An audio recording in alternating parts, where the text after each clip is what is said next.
people from outside who has never been in this country to come and invest, and also for mobilizing the local investors to come together, share ideas, knowledge,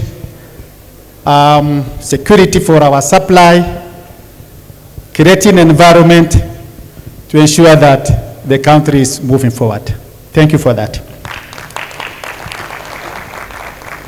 Secondly, this conference theme is about fuel for today and for tomorrow.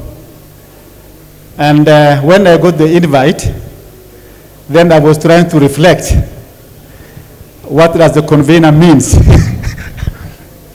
for this, participant to consume.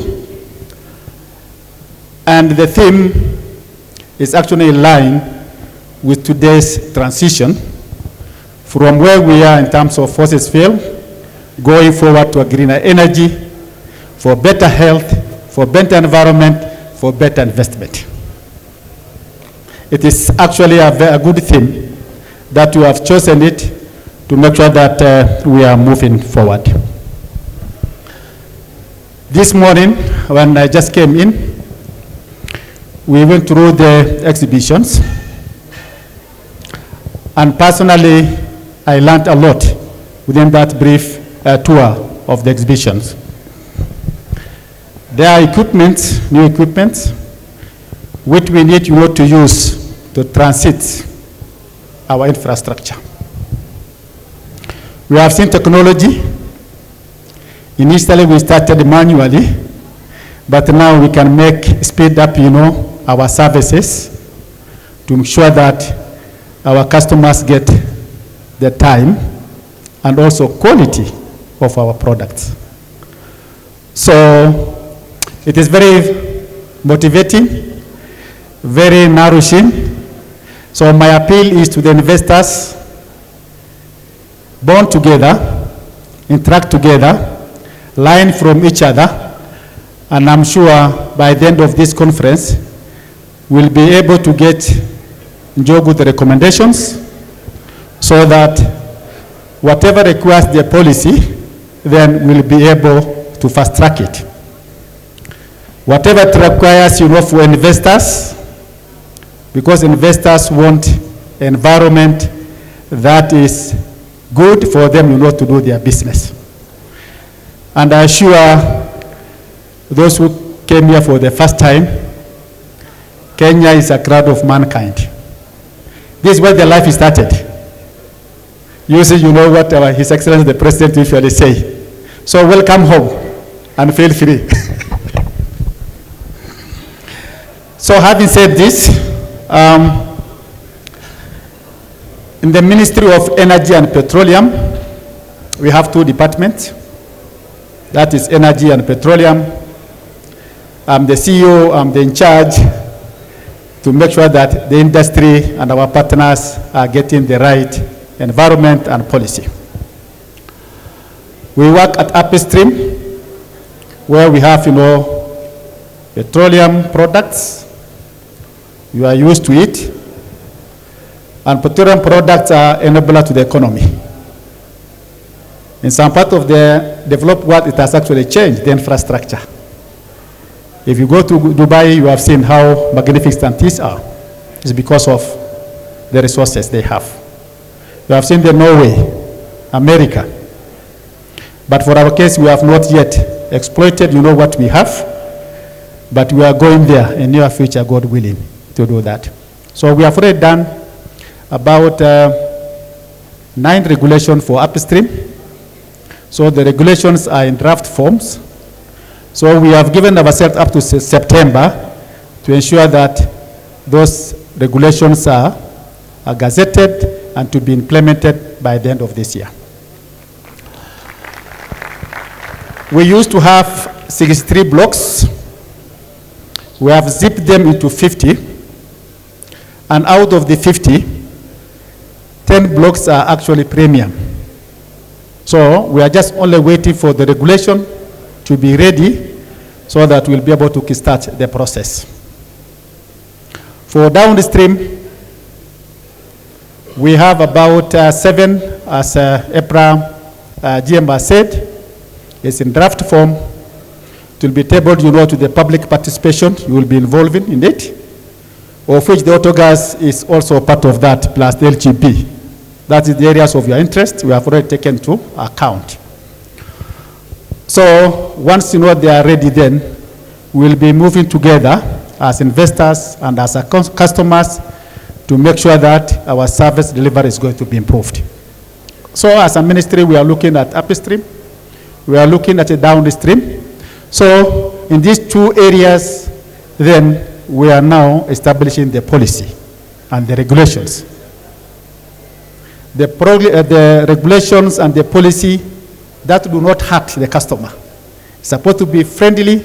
It's supposed to create the environment that is better for you. So basically, that is what we are doing. I know when we came into the government the last 2 years, as I shared, with the director, James, this morning, there were a lot of turbulence in terms of economy, in terms of drought, in terms of so many things. You remember those things, in terms of even food insecurity. With God's grace, within 2 years, the government has done a lot to make sure that now there is calmness and stability within the country. So the dollar from 162 has now come down to 128. That's stabilized. For the last 17, 18 months, the fuel has stabilized. And I think you are comfortably now doing. Okay? Then the inflation from 9.6 has come to almost 3. Okay? The food security, we have got plenty of food now. And on top of that, God has blessed this country with rain, and up to yesterday, we have been getting rain. So now what is left is what?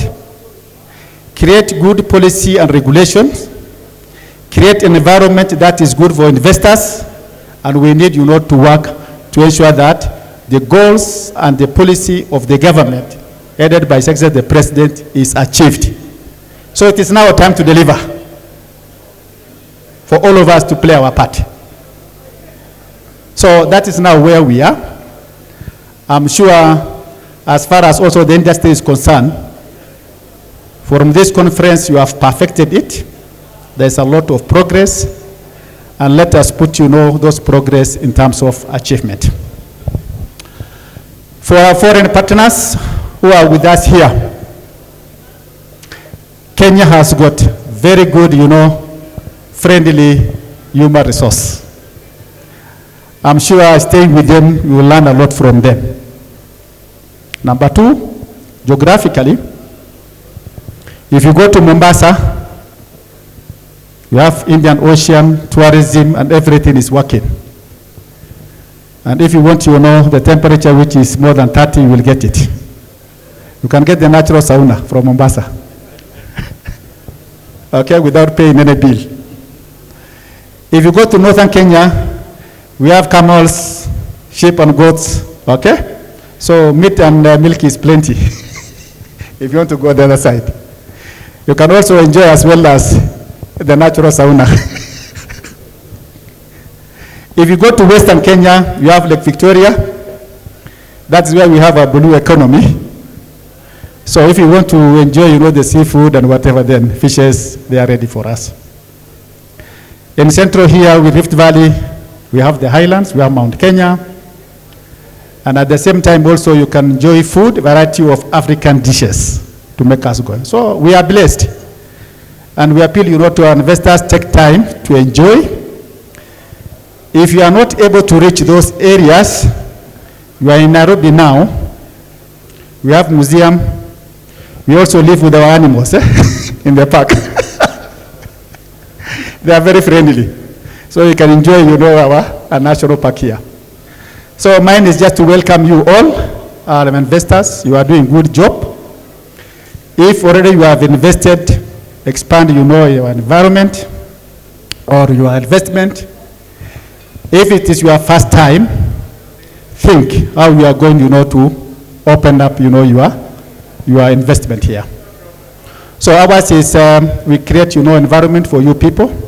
We dialogue to make sure that, you know, the environment is friendly for investment so that we'll move, you know, this country forward. So having said this, it is indeed a privilege to open this landmark event that brings together players across the fueling value chain, from fossil fuel to future fuels. This Expo is not just an exhibition, it is a platform for ideas, innovations, and partnership. I commend the inclusion and participation of exhibitors from across the globe, showcasing technologies that will shape the next frontier of mobility and energy in Africa. Ladies and gentlemen, as we stand at a crossroad of change, we acknowledge the past contributions of the traditional petroleum industry, a sector that has built over 4,800 fuel stations in Kenya since independence. However, the world is shifting. Today's consumer is more conscious of climate change, sustainability, and how to power their lives. Of course, this one is in line with the policy of His Excellency the President, Dr. Ruto, by directing Kenyans to plant 15 billion trees in the next 10 years so that we improve the coverage, tree coverage in our country, and that one is in line with climate change. And also we are part of that as an industry. It is not in vain that this event comes at a time when global and regional fuel markets are undergoing a fundamental evolution.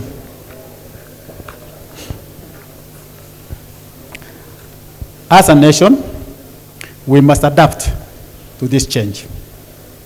Kenya has already committed to reducing greenhouse gas emissions by 32% by 2030, and this reflects our ambition to transition responsibly. If you look at the African continent, the big emitters of emissions are really South Africa and the Western world, and the West Africa. These are the people you know with fuel and whatever. In East Africa is just close about, is it 1% or 4%? In Kenya is about 0 point something something. But even we want to introduce even to get rid of that 0 point something to make it zero so that we have cleaner energy. That is where we are going, and that is the policy which actually you are aiming to make sure that by 2030 we'll be able to reduce that emission by 2%. It is doable. The rise of e-mobility in public and private transport, LPG as a transport fuel, and the adoption of battery swapping technology in 2- and 3-wheelers, these are not just pilot projects.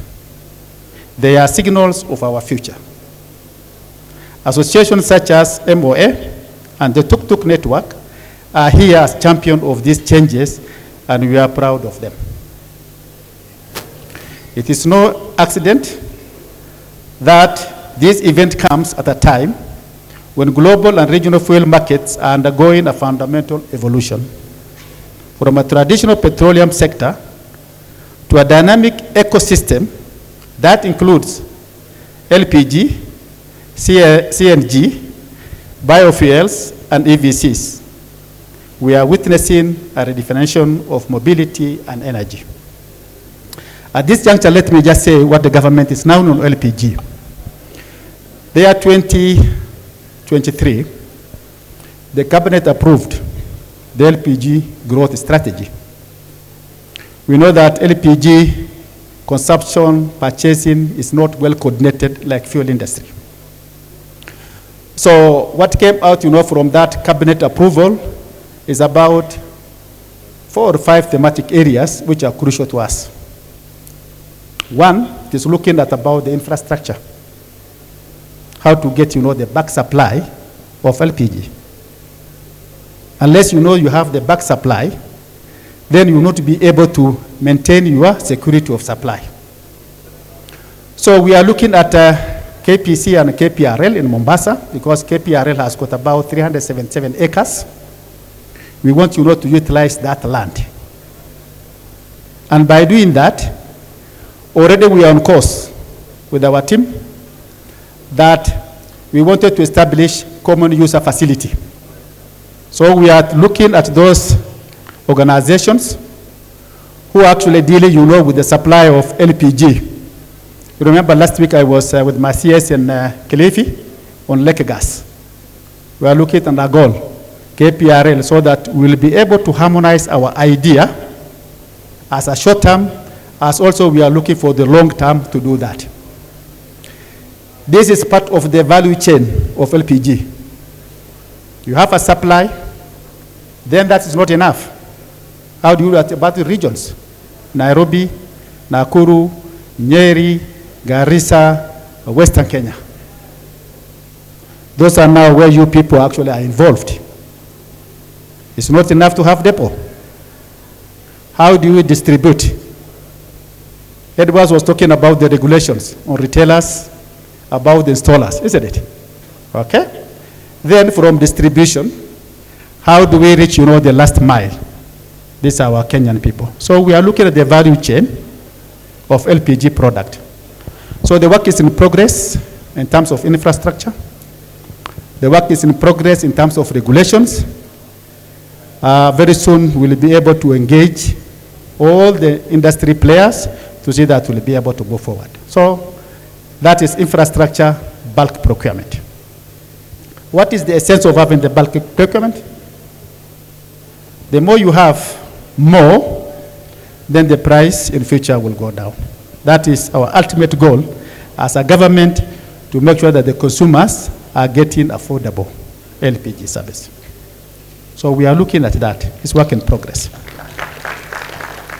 And we need, your commitment and understanding so that we'll be able to move together. Because at now, the prices of LPG is X, Y, Z. Everybody is using. But we wanted to harmonize that, in fact, along the open tender system. As I'm talking now, the team is already in Mombasa. They're almost done the work, about 80–90%. Once the document is ready, then we'll be able to share with the industry for confirmation, and then we'll be ready to go. So that is one area we are looking at, LPG.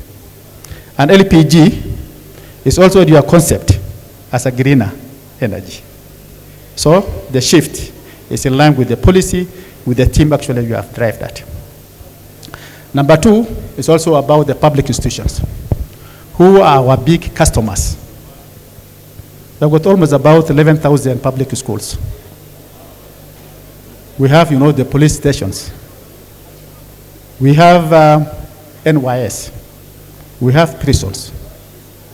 If you happen to visit those institutions, the energy they use is either firewood or charcoal.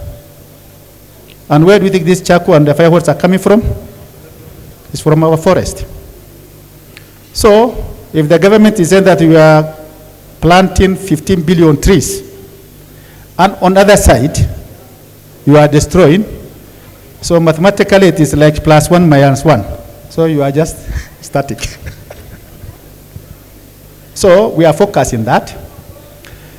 The ministry did about pilot projects for about 20 schools last year. We have done a lot from it. And already we have mapped all the schools in Kenya according to the regions. And very soon we shall be opening up those investments to you people as far as infrastructure is concerned. So it is work in progress. What we are going to do is you invest, but what we have not concluded is how you are getting your investment back. If you don't do that, then sustainability becomes a big challenge. So it is something we are working on, and very soon you will be able now to think along those areas to make sure that we have penetration of LPG in the country. Currently, 90% of LPG users is either Nairobi or Mombasa. There's a lot of crowding. There's a lot of congestion. Because you can see one plant here, another one here. Those cylinders, it has been hidden under the mattress. This one is causing a lot of problems. So we wanted, to decongest so that we spread the risk from Mombasa. I think the regulators, they are working on that so that even the spacing will be looked at so that we have safety and security of the products actually we are doing. That is refined petroleum product, the 3 items, and LPG included, and also electricity. There's a lot of vandalism, a lot of networking underground, isn't it? So the regulation is in place, and that is why Car Safe Mitani is a policy that has been developed. We have done the national dialogue with all the stakeholders. I think now we are coming to the grassroots to ensure that there's no illegal refilling, there's no cross-refilling, so that the investors will be just doing, their work in a safe environment. So for the school is that, and then for stakeholders that you are working, regulation I've already said. So LPG growth is encompasses of that package by itself. So God's willing, by the end of this year, we'll be able to be on the ground to make sure that we'll be able to implement. So my appeal is that the products we are dealing with is are hazardous, though they are enablers to the economy for our good, but it has to be operated within an environment that is good, safe for the investors and also for our customers. So that is what actually the policy entails, and that's exactly what we are doing. So we are together in this game. With your support, we'll be able to deliver the services to Kenyans, to our customers, in a healthy environment. Ladies and gentlemen, the Ministry of Energy and Petroleum remains committed to providing an enabling policy environment, as I've said, through frameworks such as the Energy Transition and Investment Plan and National Adaptation Plan. We welcome innovations that are safe, scalable, and sustainable, and encourage entrepreneurs and investors to consider Kenya not only as a market, but as a launchpad for regional expansion. Kenya, as I'm speaking now, is a gateway to East Africa. It's a fact. Kenya is a gateway to the continent. The report we had about some few weeks ago from IMF, I think all of us, you have read it. In terms of economy, Kenya was number 6 out of the 55 countries in Africa. The other 5 are Nigeria, Egypt, Algeria, Morocco, and South Africa. And they have one similarity. The 5 are all oil-producing countries. And that is why they are ahead of us. And we, with no, crude oil and whatever, we are number 6. So we are leading in East Africa. So which means economically, Kenya is a powerhouse. So with that, I appeal to investors to take the advantage of the environment so that as we are speaking now, in the next few years to come, maybe once we get, our liquid gold on the ground, then we'll be among the top 5 or top 3. You say, no, it's possible. So that is why I've just put this statement that to consider Kenya not just as a market, but as a launchpad for regional expansion. So take advantage of this. This is more than a trade fair. It is a strategic gathering of minds and markets as a place where the supply of solutions meets the demand for transformation. As I conclude, I thank all exhibitors and visitors for being here and encourage you to engage meaningfully for these sessions, share knowledge, explore investment opportunities so that we'll move together as one team. It is now my humble pleasure to declare AfriFueling Expo 2025 officially open. Thank you so much.